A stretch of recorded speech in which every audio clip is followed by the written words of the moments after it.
Welcome to Learn English with Dr. Bruce. I'm Dr. Bruce. And what are we going to do today? Today we're starting a three-part series on parts of the body. Now, I say parts of the body. Well, those are easy. Well, there are a lot of parts of the body, and that's why I'm making this into a three-part series, because sometimes people say, well, here's 100 words for something or 50 words for this. That's a lot of words to try to deal with, to incorporate into your vocabulary. So I'm doing mine kind of a shorter burst here, and then you can go back, of course, and take a look. And we're going to be starting from the top of the head all the way down to the bottom of the feet.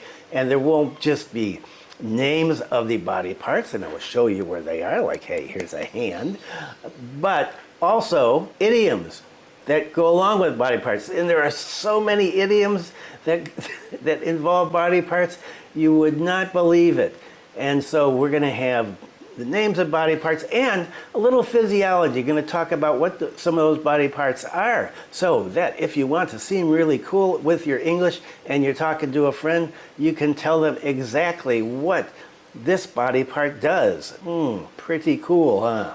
Okay, so let's hit it. Let's start off with the head. The head in many cultures is considered sacred, and thus it's bad form to touch somebody on the head. The head is, of course, at the top of the body, so you get an idiom like the head of the class. The head of the class means the top student in the class, or it can be used to refer to anybody in any organization who is up at the top. And so this whole area, right, is the head. But the head is made up of many different parts. We got many different parts here, and so we're going to talk about those. And let's talk about this first. Hair. I just got a haircut because my hair was getting a little long. Okay, so we have the head, right? And we've got the hair, and we can see my hair is starting to turn gray. The other day my grandson said, "Why is your hair gray?" I said, "Because I'm an old guy." So hair can be many colors: brown, black, red, blonde, yellow. You can dye your hair. I know some people have purple hair, blue hair. There's a really kind of ugly color here that some Indonesian ladies have taken to lately. It's kind of like a, I don't know, a caramel color I don't really like. Some people lose their hair as they get older. Some people lose their hair when they're younger. If you don't have any hair, we call that being bald. Yes, you are bald. And what about a common idiom for hair? Having a bad hair day. What does that mean? Well, it means a couple things. One is your hair is not looking very good. You're having a hard time. Maybe there's too much humidity. It's just not doing what you want it to do. But it also has another meaning. It means you're just not having a good day. Nothing seems to be going right.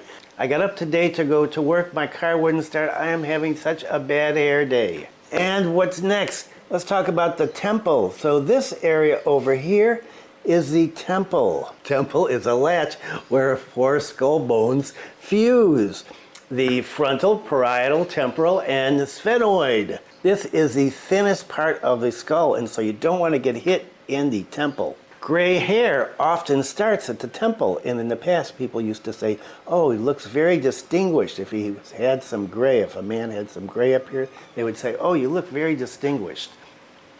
Don't think that's commonly used these days.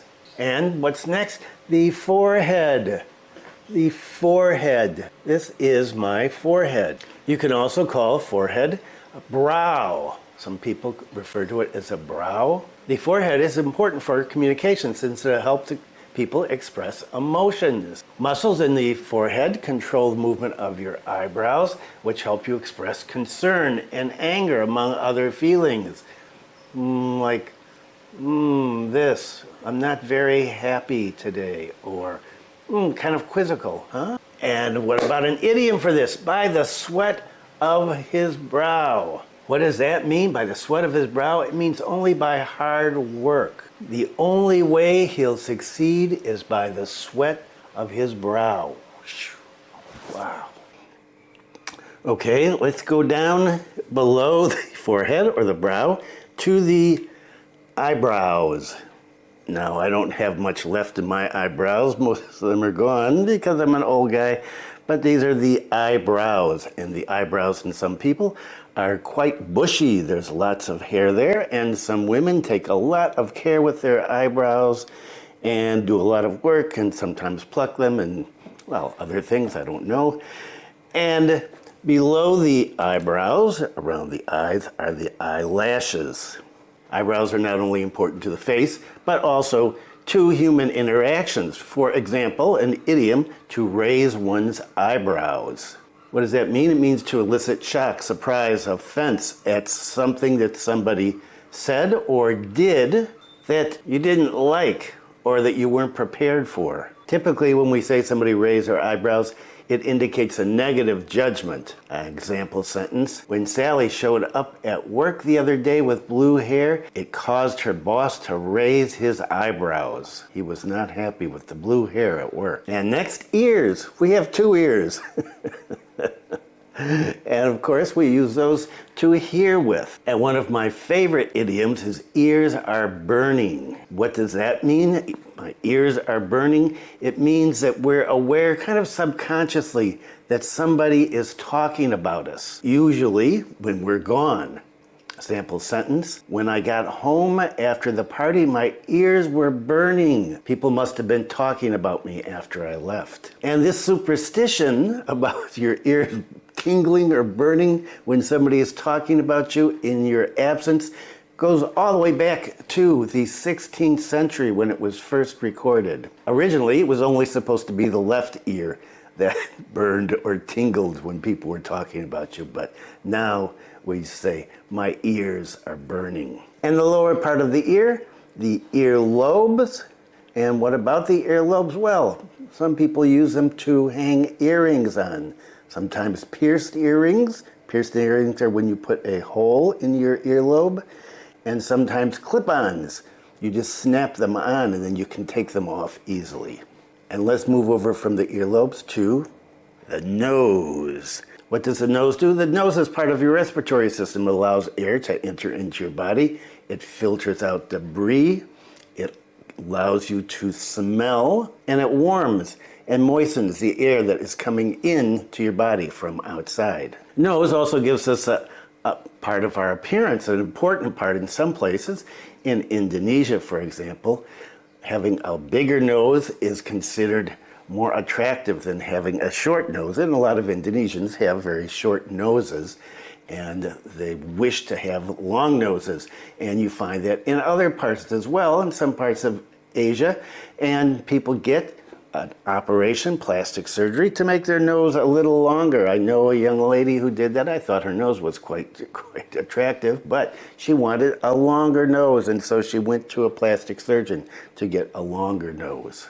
And what about an idiom? I like this one: to rub someone's nose in something. What does that mean? That means to remind somebody of a mistake or a failure on their part.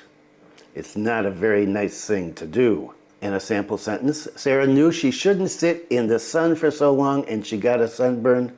Don't rub her nose in it. And then we have the bridge of the nose. Bridge of the nose is right up here. People don't talk about the bridge of the nose often, so this is a little bonus for you. You can say, oh, there's my bridge of my nose. And sticking with the nose, we have two holes here, two openings, and those are called nostrils. And some of my students, they forget the word nostrils quite often, and they call them nose holes. Nothing wrong with saying nose holes, although if you say that to a native speaker, well, they might be a little bit surprised, and they may correct you and say, you mean nostrils. Yes, so these are nostrils. We have two nostrils. And next, the cheeks. The cheeks are below the eyes, above the jaw, go from the nose over to the ears. So this area over here, it's our cheeks. The cheeks are made up of many muscles, fat pads, glands, and tissues. And, well, they help in our appearance as well. Sometimes we say, oh, you have such rosy cheeks. We consider that attractive in some cultures. And with children, lots of times with babies, we'll say, oh, they've got chubby cheeks, and pinch them. Oh, usually children hate that. And what about an idiom for cheeks? Tongue-in-cheek. If you describe or remark as tongue-in-cheek, it means it was not meant to be taken seriously. It was meant to be funny or ironic. Sample sentence. My remark was taken too seriously. I meant it tongue-in-cheek. And the jaw. Now we have an upper jaw and a lower jaw. The jaw contains teeth, usually, not for babies and not for a lot of old people, but we get teeth there eventually. And the upper jaw is fixed and the lower jaw is movable. How. That's how we talk.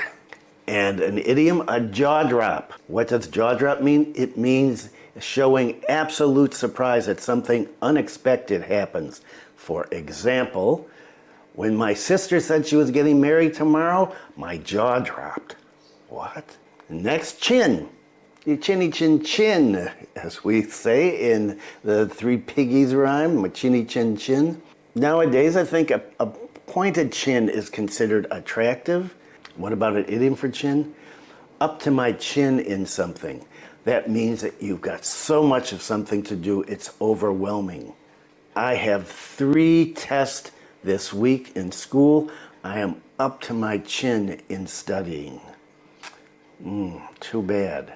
Okay, and so we've got all this done, and what about this? Mouth. Okay, what is the mouth? The mouth is part of the digestive system. The mouth allows air and nutrients, food, to enter into your body. And it is also part of speaking. You have to have a mouth to speak. And here is one of my favorites. There are many idioms about mouths. Here's one of my favorites, to foam at the mouth. Foam at the mouth shows extreme anger over something. When I told my boss I was quitting at the end of the day, he was so mad he was foaming at the mouth. And let's not forget the lips. Okay, I have kind of thin lips. Some people have plumper lips. And some people these days get chemicals, Botox, I think, put in their lips to make them plumper. Lips are important for the articulation of speaking. And what about an idiom? Lip service. What does lip service mean? Lip service means to say that you agree with something, but that you do nothing to support it, actually. And how about a sentence? The boss says he agrees with equal pay for equal work, but he is only paying lip service to that idea. Means he's actually not doing anything about equal pay for equal work. Okay, let's get to the teeth. The teeth. Singular, tooth, plural, teeth. Many people think of teeth as just being these hard things that we can leave alone, but actually the teeth are alive. They've got nerves in them, as you know, if you've been to a dentist and you've got a bad tooth. Wow. Oh, it can hurt. There are also arteries and veins and living tissue. And teeth are important in speaking, in pronunciation. Sometimes when you're learning how to pronounce things, your teacher or tutor might say, put your tongue up against your upper teeth when you speak, or your lower teeth when you speak. If you don't have teeth, if you've lost all your teeth, sometimes it's hard to be understood by people. What about an idiom? Long in the tooth. I don't know if they use this one anymore, but I really like it. It's one that I remember from my childhood, and it means somebody that is getting older. I hadn't seen my grandpa for a long time. He's getting long in the tooth. And what about the tongue? A lot of people like to stick their tongue out. I've just taught my new grandson that when I go, he sticks his tongue out. I don't know why he does that, but he does, and it's very funny. Everybody in the family gets a good laugh out of it. The tongue is a muscular organ in your mouth that aids in speaking, eating, and breathing. And there are many idioms and phrases related to tongue. This is one of my favorite, bite your tongue. If you bite your tongue,